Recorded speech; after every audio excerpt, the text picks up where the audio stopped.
We are back, ladies and gentlemen. Thank y'all so much for tuning in. We got Todd Archer here, ESPN, Dallas Cowboy Insider, Bryan Broaddus. I'm Voch Lombardi. Y'all know me. I'm not. Todd, how you doing, sir? Shake my hand so everybody can see. How we doing? There you Good to see go. you.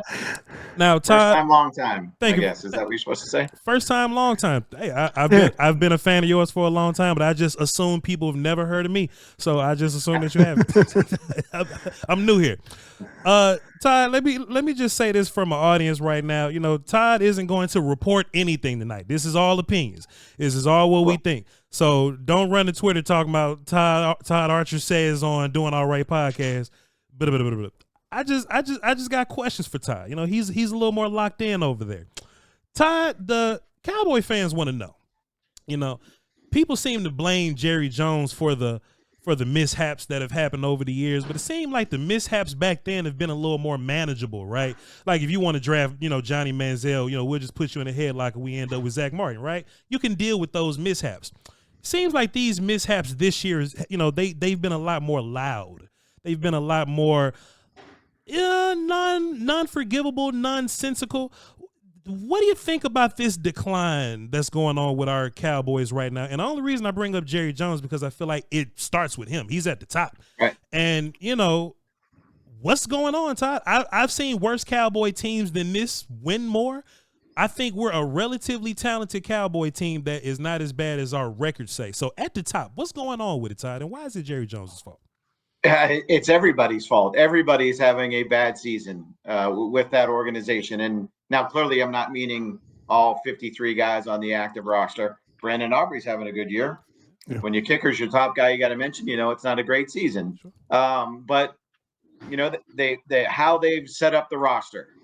That's on Jerry. That's on Stephen Jones. That's on Will McClay. That's on the scouting department. That's on the pro scouts. That's on everybody. How they've coached this roster. That's on Mike McCarthy. That's on Mike Zimmer. That's on Brian Schottenheimer. That's on Mike Solari. That's on everybody. And how they've played, that's on Dak Prescott. That's on Zach Martin. That's on Micah Parsons. That's on Trayvon Diggs. That's on everybody. Everybody picked the wrong time to have a bad year. And that's why they're standing or sitting where they are right now at 3-6 with 8 more games to go of this. But like to me in 2015, you can look at it and say, well, Romo got hurt twice, only finished 2 games of the 4 that he played in. They were in games that year. Sure. Yeah. They're not in games this year. So they all whiffed. Everybody, every single one of them whiffed. Right? I mean, that's why they are where they are. They all did. And Todd, that's a fantastic point. And that's kind of going to drive what I'm thinking here. How the hell does everybody have a bad year at the same time? That's what I'm really trying to get to. Right?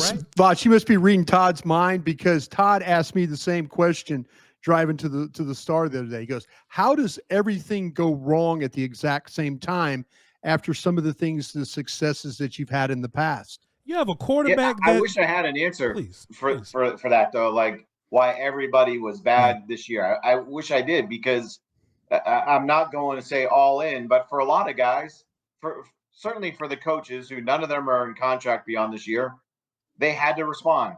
It's not gone well for them, right? And we're going to see a new coaching staff, be it entire coaching staff or majority of coaching staff.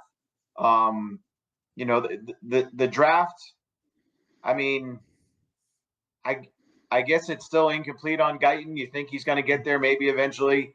Beebe seems fine. Nealon's an incomplete, but you felt good about what you saw before he got hurt. You know, the draft the year before, I know Mike McCarthy, I know Jerry likes to say, Tom Landry says never judge a defensive lineman until 3 years. Right. I don't need to wait. Yeah. I'm fine.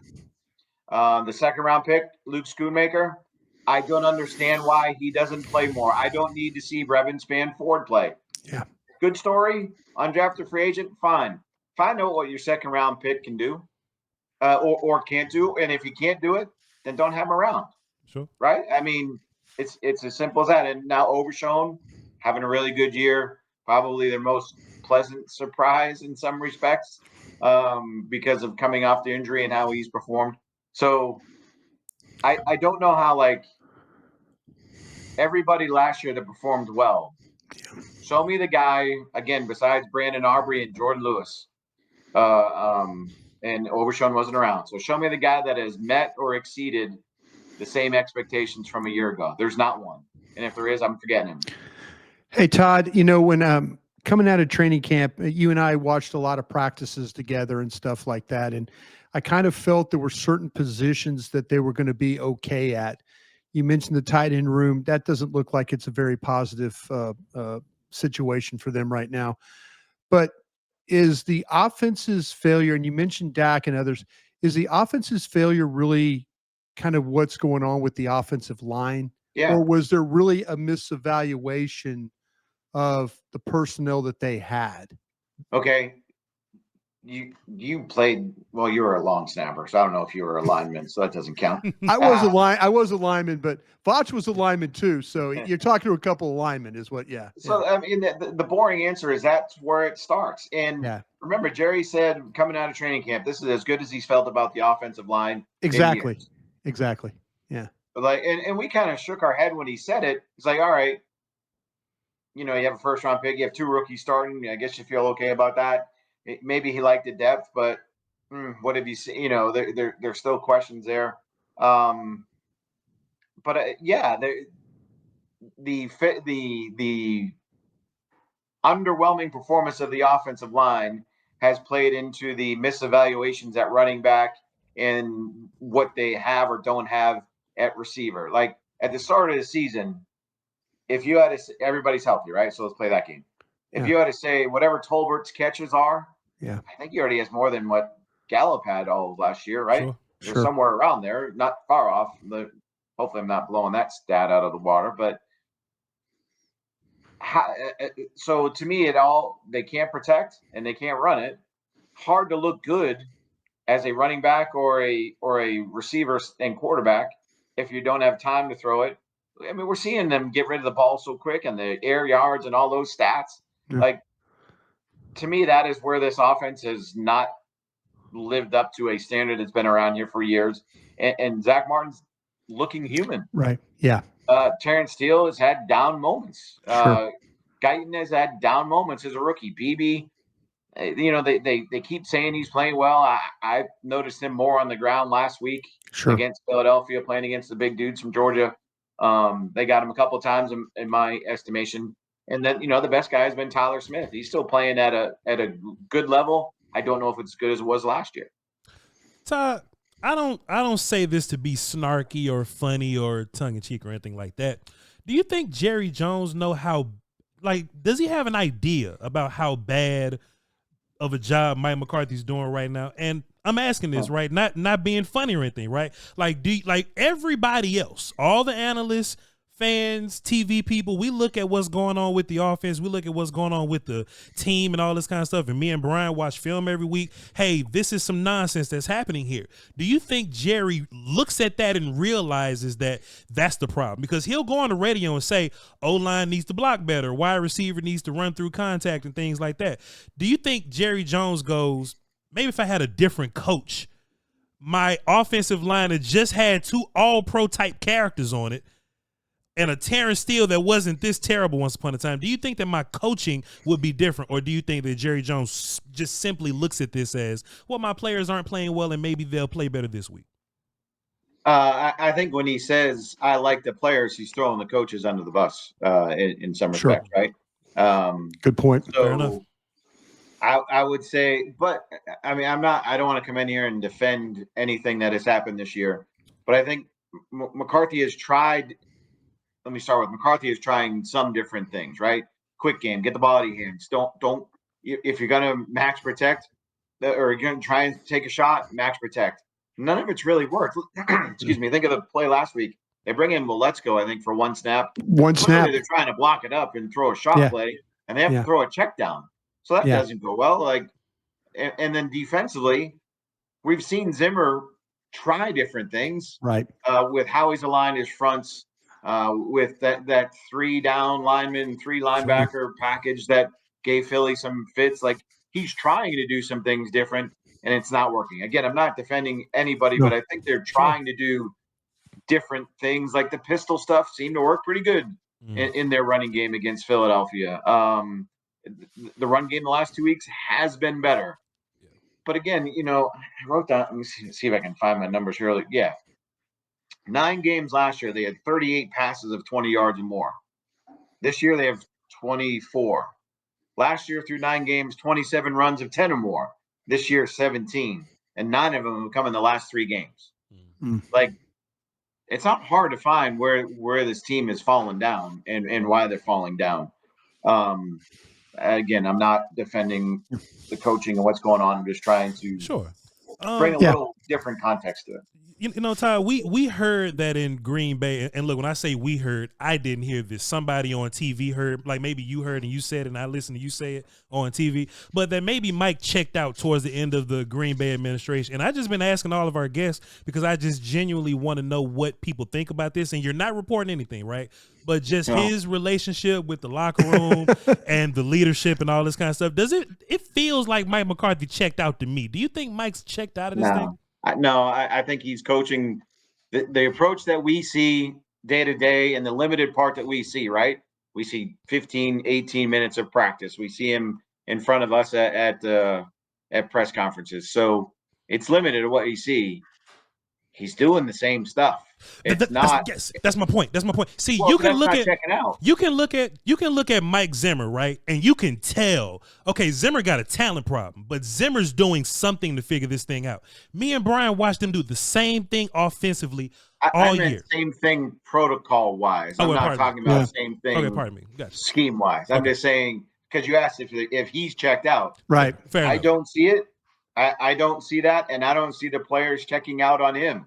I think they're trying. I do. Sure. They can run the numbers on the GPS and what they're doing in practice. And beyond Mike McCarthy, guys are saying those numbers are higher than as high or higher than what they've been his first 4 years as a coach. So, I just think it comes down to what you said a little bit ago. They don't have enough players. Sure. Yeah. And that's ultimately what it comes down every year. Yeah. Like Broaddus hates when I make this point. I'm not a chemistry guy. Yeah. I'm not. I'm not a guy that I'm going to stick on the chemistry, because guess what happens when teams win? What do they have? Man, chemistry. Great chemistry. Yeah, great chemistry. Do you really? Yeah. Like I can think of some teams around here before I got here, and you guys probably know better than me. Those guys couldn't stand each other. Sure. Yeah. And they won. So won championships. Yeah. Ultimately, what it all comes down to is you don't have enough players, and you're just not good enough. The players aren't good enough, the coaches aren't good enough, and the GM's not good enough. That's why it's 28 going on 29. Sure. Yeah. Hey, Todd, there's nobody in media I trust more than you when it comes to evaluating the cap. Okay. And I mean that really in all respect, because you have a really good handle on that. Is from what you can see or what you've worked on going forward, are they in a bad situation coming spring to try and turn things around, or are they really going to have the ability to maybe operate like we've seen maybe some other NFL teams operate? Oh, they'll always have the chance to operate like other teams do.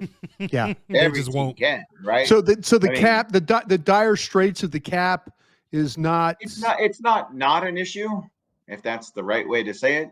Yeah. They're going to have 20-something million coming forward on the contracts of Zach Martin, DeMarcus Lawrence, Brandon Cooks with those void years. Yeah. And that's where everybody sees they got 20 million right now. They really don't. That's kind of spoken for, right? Yeah. I mean, Yeah. and I might be missing another guy on a void year in there as well. Dak's cap number is $90 million basically. Yeah. He'll restructure that. Then it comes a question of how much do you want to restructure to add the back end issues you're going to have I don't call them problems, challenges that you have this year that you're going to have in, what do we want to say, 26, 7 or 8, whatever that is, right? So, but don't for a second think that they can't do whatever they want to do in free agency. Okay. And that's what it comes down to. It's what they want to do. Sure. And that's how they approach. They could have signed Derrick Henry to that deal that Baltimore gave him. Absolutely could have done it. They could have signed anybody. And but this is the route they choose. And we've talked about this before, Broaddus. Like, to me, I'm okay not going to the top end of the market on guys. Yeah. But can you do more than minimum salary benefit, guys? Like, that seems to be something that you should be able to do and find guys that to have a middle class, to steal the vernacular, right? Of an NFL roster. Yeah. I don't know. And look, I don't know if they're going to do that. I don't know if the new coach, if there is a new coach, or when the new coach or whatever, if they'll change their approach to this thing or not. Do they put too much pressure on the scouts for this draft and stuff? Oh, here you go, throwing excuses for your scout buddies. No, because you're throwing excuses. No, let me ask you this though. Let me ask you this. I tried to give Stephen Jones an out. No, real quick. I tried to give Stephen Jones an out. I asked him a question one time on a Friday about, because it seems like everybody missed Derrick Henry. It seems like I tried to give him an out, and he didn't take it. He didn't know. I said, listen, hey, I miss Derrick Henry. NFL teams miss Derrick Henry. The Ravens got Derrick Henry right. I tried to give him an out, and he wouldn't take it. He wouldn't take the out, And so I was thinking, like, okay, fine. If you couldn't sign him, if that's what you want to stick with, then I kind of have to believe that, right? But I mean, you and a lot of other smart people have said, no, they could have signed this guy. Yeah, it was $9 million. Like, it's not. Yeah, they could have done that. Yeah. Okay. I'm sorry. Go ahead. The original premise on the scouts got a lot of pressure, Archer. If you say otherwise, you're a jerk. No. They absolutely do, because of how they operate, right? Sure. Yeah. What's a good batting average in the scouting staff? Man, if you could hit it, just 7 rounds, 7 players a year. Hit 3. Hit 3. Sure. 3 starters, or 3 guys that last their contract, or 3 guys like. Give me 3 starters. Give me 3 starters. Maybe that's high. Maybe that's high. A lot. I think that's high, bro.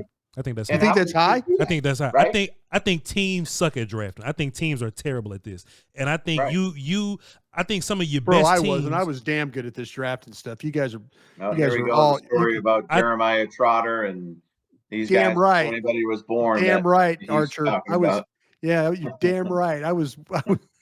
I think sometimes teams draft well because, the Eagles hit on Jalen Carter. I don't think that's great scouting. I just think Jalen Carter was like there at number 10 or whatever. But I think for the most part, teams go out there and they stink it up and they overdraft players, or they overthink players, or they look at numbers and analytics and they just bypass film and things like that. I think the Cowboys are one of the better teams at it, but even the Cowboys miss a lot. For a team that hates picking players, the Rams seem to do a good job of it. Tutu Atwell was a 2nd-round pick for them, but they just get lucky with the 4th and 5th guys is what I'm saying. You know what I'm just telling you, bro, Puka Nacua, we watched 200 damn football players. That's lucky. And I didn't have Puka Nacua on my board. Okay, I admit it. They didn't need I admit it. That was, all of a sudden, Puka Nacua, he's going to be rookie of the year. And I'm like, shit. I looked at 215 players and didn't even look at Puka Nacua. And that's like, to me, like, okay, they gave up the 4th round pick for Mingo, and I kind of understand their logic. Believe it or not, I do too. You got him under control for 2.5 years. He's a guy that you had in the 3rd round of your board. This wasn't about this year so much as it about the future. And Brandon Cooks isn't going to be around. This is almost like one of their free agent signings that they make in March, where you're kind of like, right? We'll see if the kid can play. None of us. We haven't seen anything in Carolina that leads us to believe he can do it. Do you think you're going to get a good evaluation of him with this current quarterback group? No. So if he does something, you may, okay. But the cavalier attitude that they have on 4th round picks, considering the last 2 rounds that they've given it up for Trey Lance and now for Mingo, when you've clearly, they got lucky with Dak, right? But you still got Dak. You still got Jake Ferguson. You got Dalton Schultz. I know there's other guys that I'm missing here that they've done a good job in the 4th round on that have either made Pro Bowls, become starters, or garnered 2nd contracts elsewhere from other teams because they played well here. The first 3 rounds, you want those guys to be starters. George Armstrong was one, right? George was one. There you go. There's actually, there's Armstrong and Schultz in the same year. Yeah. You want your first 3 round guys to become starters. But your 4th round guys have to kind of serve as cover if you don't do well in that round. And they've done a good job in that 4th round. This year, they are a 4th round pick. They don't get a running back. because of that, probably. Yep. And next year you're gonna have a fourth round, not gonna have a fourth round pick, has those compensate unless you move your 2 compensatories to get it back into the 4, whatever. You're not going to be in the same spot, man. Correct. You and I are going to be losing our damn minds because you and I talked to each other after night 2 of the draft. And you're like, I'm going to ask you, I go, Todd, who do you got left? And you ask me who I got left. And I guarantee you, we're going to sit there. It's going to be a high 4th round pick, and we're going to be losing our damn minds. You know? We are going to be losing our damn minds. Jerry will when it put happens. Mingo's name up on the draft board and say, He'll "Here's our do that. 4th round pick," I've been there. like I've he did been with there. Amari Cooper in the first round.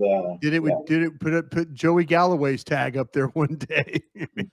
Todd, let me ask you a question. How many players on this roster right now, whether signed to the, for the next few years or not, how many players are new coach proof? That's something we've been saying on my show here. New coach proof. That if a new coach comes in, they look at this player and they undeniably go, hey, I want that dude on my team.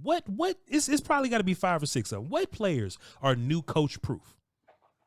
Okay, well, I mean, pretty simple in the first 3 you can think of, right? 488. Micah, Dak, and CD, right? Yeah. I would say Tyler Smith is new coach proof. 73. I would still put Ferguson in that. I'm just going down offense first. Sure. Okay. I would still put Jake Ferguson in that mix. Aubrey, there you go. Oh yeah, You for count? sure. Yeah, I for sure. mentioned Brandon Aubrey a bunch. What are we up? So for You about go 6? to the defense, Overshown. For sure. 7? Yeah. Boy, Number 7. Ron Bland. Number 7. How about him?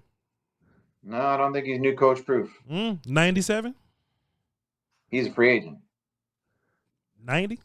Well, 90. His contract's up too. Contracts up Yeah. too. So yeah, So I didn't. That's why I didn't include any of those guys. so that's a total of 7 guys.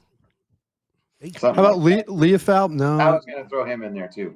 Damn, I keep spelling his name wrong. Liu. I always do L. Yeah, it's LIU. Yeah, I've learned that one too. You can't spell anything. You're damn right. So yeah, what do we got? 7, 8, something like that. About 7 or 8. Yeah. But again, of this roster, like how many guys are? They got 27 guys or something like that, or up after this year. So Yeah. I mean that's 20. That's 30. What do we said 8? So let's call it 35 of the 53, and the rest of it is, to use a Jerry term, fungible. It's the rest of every roster in the NFL's got 15 guys that whatever. Like you just got to have them. Sure. Hey, Todd, is this a good job for a new head coach? It's the Cowboys. I paused on purpose. That's a good question. That's a good question. He'll It's a give you a good good answer. job. Watch. It's a good job because it's the Cowboys. It's the big room, as Parcells said. Now, Parcells, you harken back. yes, you're a guy. The Rat Pack. You love 'em. Parcells used to tell me about the Rat Pack. That and Tidewater, the baseball team. Yeah, Tidewater Tides. They didn't have their Tidewater workout. We didn't have a Tidewater just, Tides, yeah. Where was I going? What was I saying? We're talking about It's the this is a Cowboys. good job. It's a good job. Cowboys, Yeah, it's a big good room, job Frank because it's the Sinatra. Cowboys. Roster wise, when you look at some of the other jobs that go and they come open, is it the best job? I don't know. Tell me what this team's going to do in free agency. Tell me where the draft pick is. Bro, you told us what they're going to do in free agency. You Right. expect nothing. But I do want, like, does the new coach have an influence there? Can he say, hey, look, and it's going to depend on who the new coach is, right? Yeah. If it's a guy who's just glad he has a job, nothing's going to change. If it's a guy with some skins on the wall, and I'm not just talking about the guy everybody thinks I'm talking about, but a guy with some skins on the wall, then maybe they do change and listen to it. Because Brian, you know this better than anybody. This is what I've come to believe about the Cowboys. The most powerful person in that building, if he chooses to be, is the head coach. You're not lying, Todd Archer. You are not lying. So Yeah. if the head coach wants to be part of the process, his He's voice will absolutely be right, heard. folks. There's a reason why they drafted Ezekiel Elliott over Jalen Smith in 2016. The head coach wanted him. There's a reason why they didn't draft Randy Moss in 1998. The head coach didn't want him. Right. Like, that's well said. so Well said. Jerry will defer to, as much as people say he doesn't like paying coaches, he will defer to the head coach in situations. Not every situation, but certainly in a lot of situations. Yeah. Well, Ty, we promise not to hold you too long, man. We know you got food in the back over there and it's getting late, but we just want to thank you for coming on to the Doing All Right, man. Thank you very much. And hopefully this will be something that we can do all the time. And if we magically get a studio at the Star, we hope that you drop by and say hello to us. That's a long drive to the Star for me. I don't know about that one. I don't like to see Broaddus that much. Yeah, we'll provide some nice things for you, Todd. It's going to be a really nice studio. You're going to like this one. Maybe you can give me a gift certificate to Daddy-O's.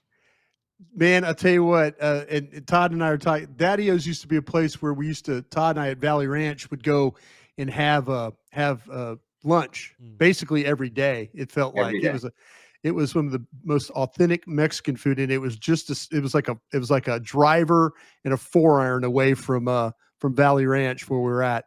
And I'll tell a real quick story. We used to go there to eat all the time, and Todd threw his business card in there for a free dinner for 10. Free dinner for 10. Free dinner for 10.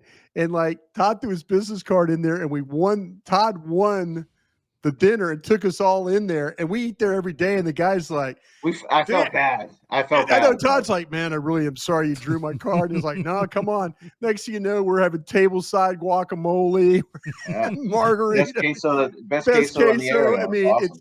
Everybody ordered something, and you kind of took something off everybody's plate. The food was that good, man. I miss those days, Todd. I really do. That was a lot of fun. Shouts out to Daddy-O's. It's no longer there. Yeah, no longer there. I don't know if okay. Well, Daddy-O's don't exist no more. Then Daddy-O's don't. Todd and I ate him out of a house and home over there. Is what we did. Yeah. It's your damn fault. That's why Daddy-O's. It is my damn fault. You know that. I'll take blame for that one. Boy, that was a good food. Todd, thanks for being on with us, buddy. Appreciate you.